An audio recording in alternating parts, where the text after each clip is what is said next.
That wasn't the happiest wedding I've ever seen. Sure was beautiful, though. Siobhan was brilliant to think of these old-fashioned dresses.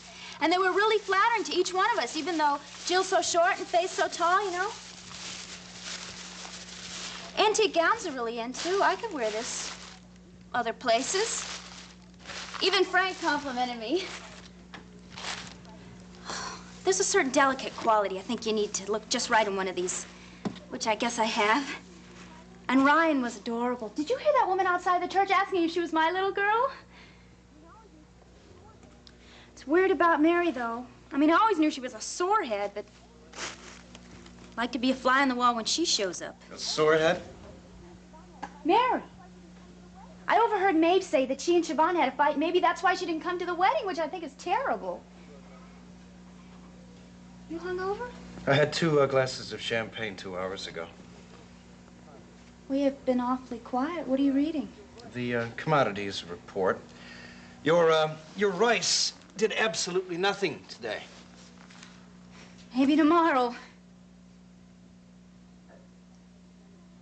All right. You haven't been saying much, so I have a feeling there's a person named Dan Fox up there. I know because I feel him getting in the way. You're wondering why my broker had to follow me to a wedding reception and tell me that Rice did absolutely nothing. That's what you've been sitting here thinking, isn't it? No, actually, I decided to skip over that. You did? And move right on to wondering why he had to follow you home after the reception and why you let him in. And what would have happened if I decided to come home 20 minutes later than I did. See, I knew he was in the way. I never said you weren't perceptive, Dee. Well, what you're really asking me, though, is if I'm personally interested in Dan Fox. If I want something more from him than his commodities advice, if he turns me on. Is that it? Well, the answer's no. No, Dan is just money, and you are everything else. Thank you. That's nice to hear. Well, I mean it. Cross my heart and hope to die. But, Dee. What? I also asked why you brought him here. Well, because. One reason. And one reason only, and that is that he was sick. He was coughing and sneezing all over the place. He was driving me home in his car, and he practically had an asthma attack, and he asked if he could come in here and breathe for a few minutes, so I said, of course, even though that's not what I felt like saying. I mean, because he was, you know, hacking and... Nasty bronchial irritation. Yeah. And you were so sweet to examine him. I could have kissed you when you sent him away. And that reminds me.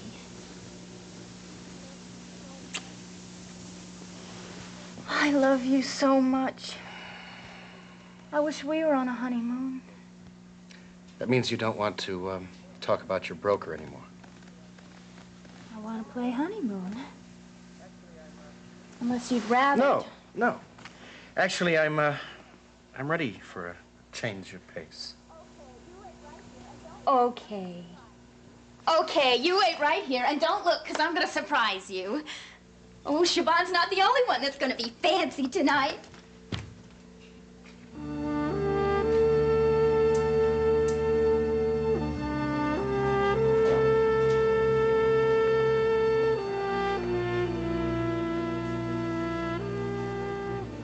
She knew you were there. She understood that, but she couldn't move because of the cars then.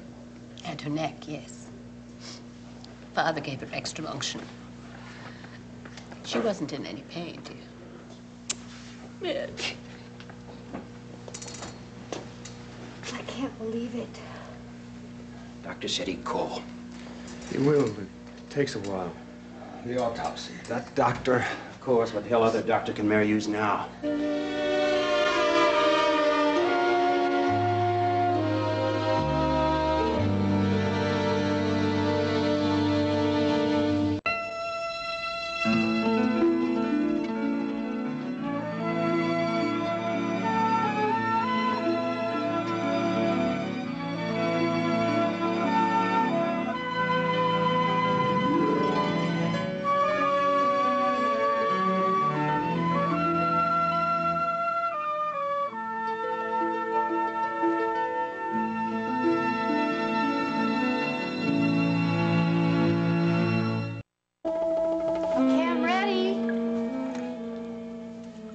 Close your eyes. Should I get my camera? Maybe. Come on, you can look now.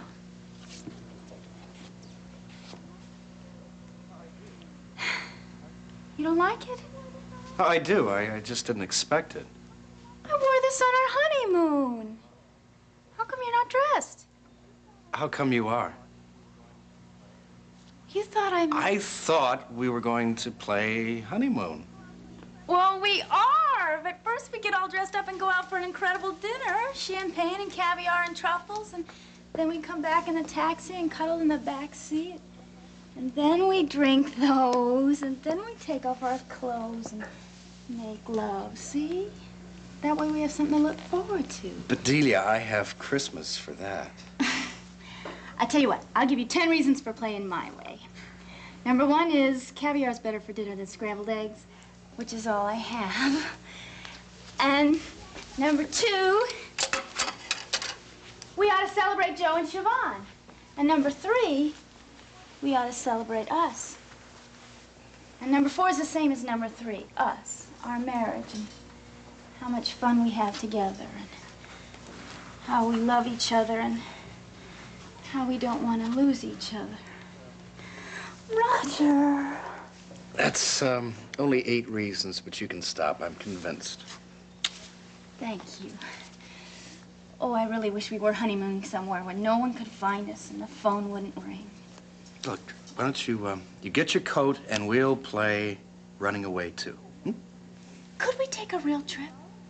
You said you always wanted to show me Paris and London and Rome. But you always wanted to stay close to the Ryans and your commodity. Oh, but I don't anymore. I'd love nothing more than forget everybody and everything and just be weeks and weeks and weeks alone with you. I think you mean that. I do. I love you, Dee. More than anyone in the world. Now, let's celebrate us.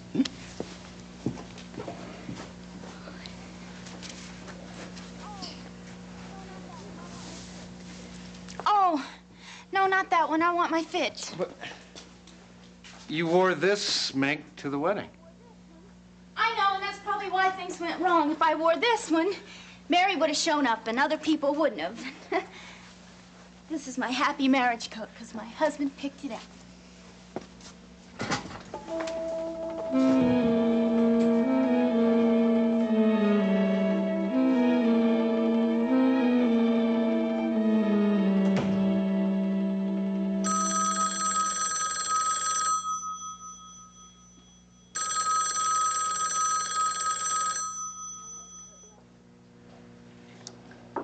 No answer at Rogers.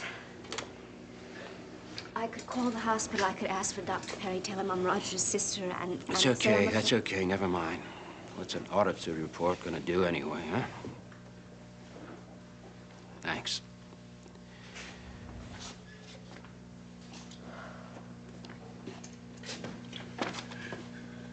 So Jack got the phone call right after we left the reception, right? And you and Mac went out there, but what did the police say? Well, why did her car go out of control? Mary is such a good driver. They didn't know, Francis. They didn't know. Well, what happened between the time that she called Da and then she had the accident? I'm sorry, Mom. I just don't understand. We gotta get hold of Siobhan, you know. Why? She can't change it. You're right, Frank. We have to try to understand what happened to Mary. Now, she looked me right in the eye. She said, man in a green hat. Now, what's that mean? Maybe What was it she... sounded like that. I mean, she'd been unconscious. She was absolutely lucid! Hey, Rachel, okay. Look, there's very little we can do tonight. We don't have answers, but it's important we be together.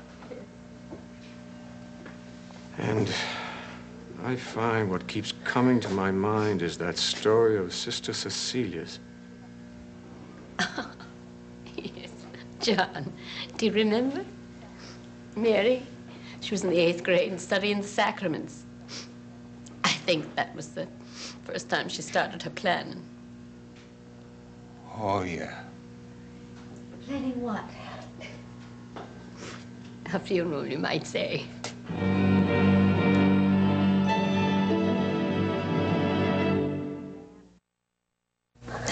Sister Cecilia was principal at St. A's then. Mary's teacher was Sister Grace. And of course, it was her task to take them from baptism through extreme unction. But it did seem they spent an inordinate amount of time on the dead and the dying, talking about wakes and funerals and why they had them and what they were for. That was the spring your aunt died, John. Was that the wake where everyone was singing? Oh, yeah. It was a good old-fashioned Irish wake.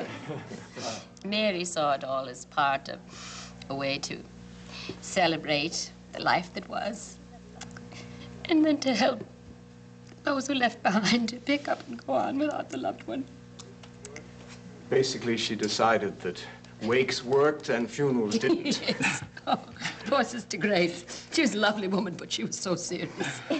She wrote this composition. Yes. Ended up on the principal's desk. She had this idea for a funeral that was halfway between a midnight mass and a parade. Oh, yes. The church was to be full, and there was to be a lot of talking and singing and food and drink, along with the prayers, mind you. I do remember. Wasn't a bishop involved in this? Yes. And when Mary announced her intention of forwarding her suggestions to him, the teacher went flying down to the principal. Not in anger, you understand. Oh, no. It's just that Sister Grace never did understand the spirit of reform. But Sister Cecilia did. Oh, yes, she sent the composition on to the chancery. And Mary, she laughed. I can see her now sitting in my kitchen with her head tossed back, laughing so hard that she ended up gasping for breath. Oh. I have to go. Jack, please, come sit with us. Help us plan the service that Mary would have wanted. Father, Sister Cecilia, isn't she in charge of the children's choir? Yes. Can we get them to sing? Oh, sure. And then maybe some reading that Mary liked. The one about the New Jerusalem. She recited it at an Easter play. Yes. I don't know much about the Bible. I didn't know Mary in the 8th grade. I never saw her in a play. I can't help you. Oh, darling, what we were thinking is a bit of a poem, maybe, or some reading that she loved. Maybe even something that she wrote herself. You're the one to choose that. And maybe you'd like to say a few words yourself or ask someone else to. No, I just want to go home now. Oh. Darling, it's so late now. Ryan must be sound asleep. She can stay. Oh, Jack, look. I mean, she's going to be so confused when she gets up in the morning. I mean, she's going to need to see you then. Yes. I'm not prepared for that. If you could Look, talk Jack, to her. she's your own daughter. You can't just walk away from her now.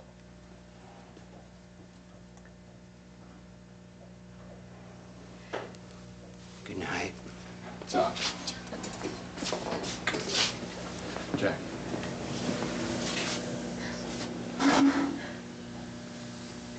I'd like to say a few words at the funeral. It'll only take a few minutes. Frank, I really don't care. Do whatever you want. Why don't you care about that little child sleeping up there? I mean, your own flesh and blood apart. Mary! John, let him go. Jack, I'll call you tomorrow. Oh, no, you got a responsibility. Get your hand off of me! A kid! I commit you now. I'm not going to stop. You don't deserve a daughter. You were never there for us, and today she was born. John, please, Jack. Don't leave us like this. You're in such pain. Please, please. You're better for Ryan than I am. I don't want a wake or a funeral or any of it. Just leave me alone. Okay.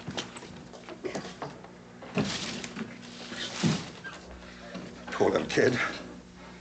She lost her mother. She never did have a father. She has a father. John. Mary loved that man. And he always has a place in this family. And God knows he loves her.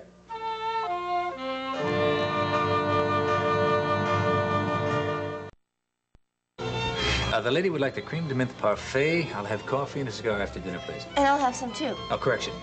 2 coffees and 2 cigars. I'm not smoking tonight. Oh, 1 cigar. Yes, sir. Thank you. You're outrageous. Thank you very much. And that waiter is going to think we're crazy. No. He gets paid for such things. I'm beginning to think everybody's a little bit crazy. Oh, you're absolutely right. I am? When you're younger, you notice it, but you just think you don't understand grown-ups. And then when you're grown up, you find out that grown-ups don't understand grown-ups. And that is precisely the thing that makes life so interesting. I suppose. Were you thinking about anyone in particular? My mother. She's wonderful, but she's slightly around the bend. She's so determined. There's no way that I could have gotten her to agree not to go to that rehearsal. Hold on, wait. There was no way that anyone could talk you out of wanting to do that part either. That's true. Hold, stop. Wait. Now, the whole idea behind this dinner, see, was to get you from worrying prematurely about whether your mother would like or not like the rehearsal. Now, if you continue to worry, no, wait. If you continue to worry, then you are defeating my goal. And sane and rational as I am, you know, I do not accept defeat well. Okay. I won't think about it anymore then. Thank you. Promise. Oh. Looks good.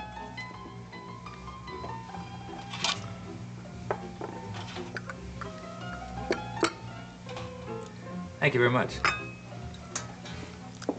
Tell me a little about yourself.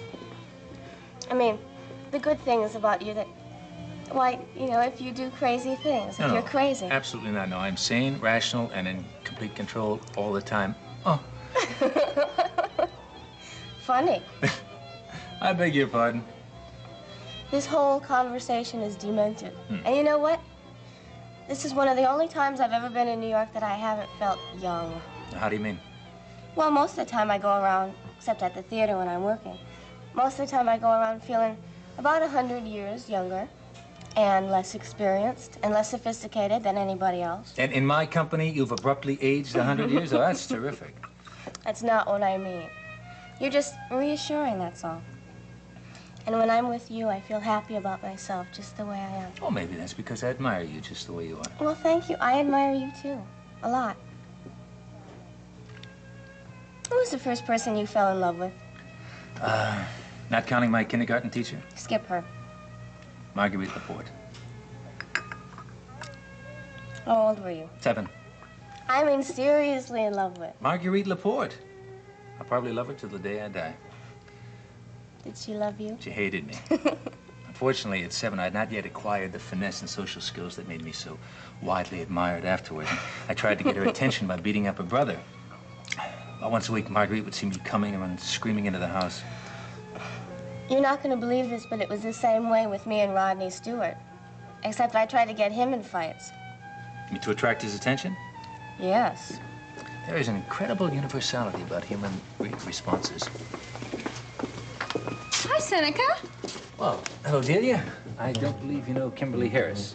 Kim, this is Delia Coleridge. I think you know Roger. Oh, Roger. Hello, Seneca. I've heard about you. How are you enjoying New York? Very much, thank you. Well, we don't want to interrupt anything, but we're celebrating Joe and Siobhan and a few other things, too. Well, enjoy your dinner. Thank you.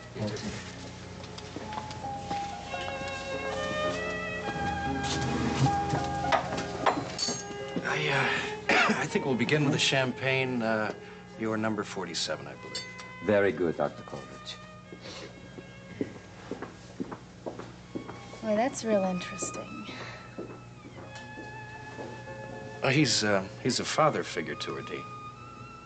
Oh.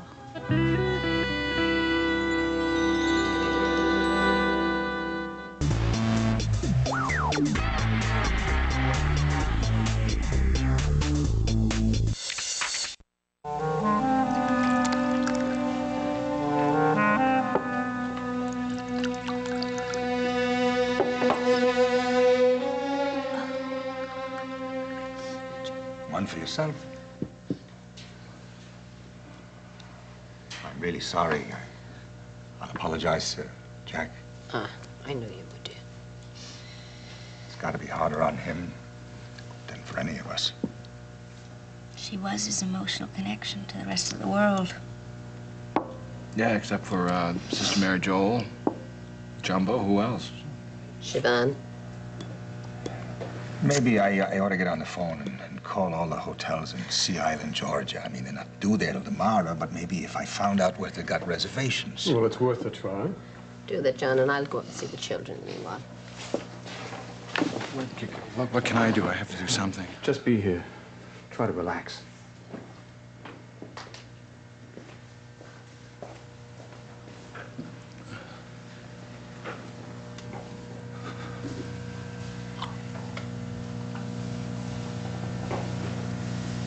You know, Mary and I, since she was born... Frank, it's all right. Just let it go.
A new original reality series on SoapNet. Mom and Dad are moving in for a financial intervention. It's a matter of life or debt. Bank of Mom and Dad. All new tonight at 10, only on SoapNet.